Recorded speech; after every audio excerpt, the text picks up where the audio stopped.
for the third part, it's the strokes, hair stroke na going up. No? So, after ng head stroke, transition stroke, head stroke going up. So, third part.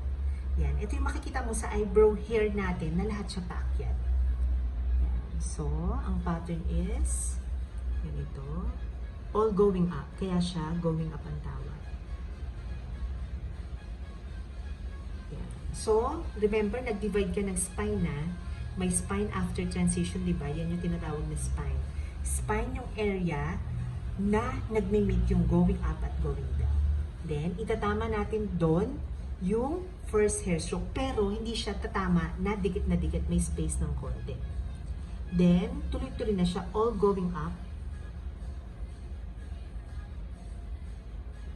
Then, slowly, bumabaksak.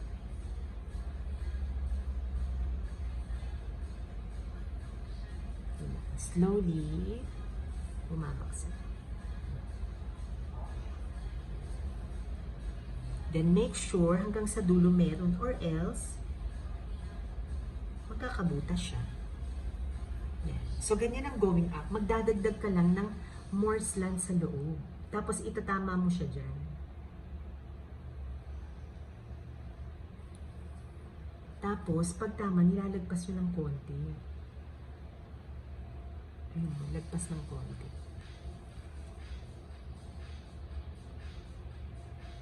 Then, tama, lagpas.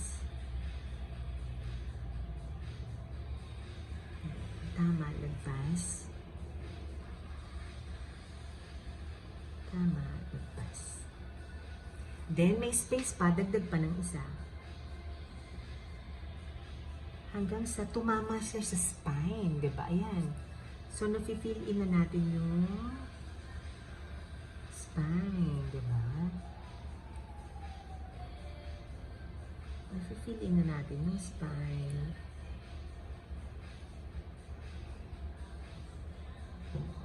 Yan. So, all going up stroke.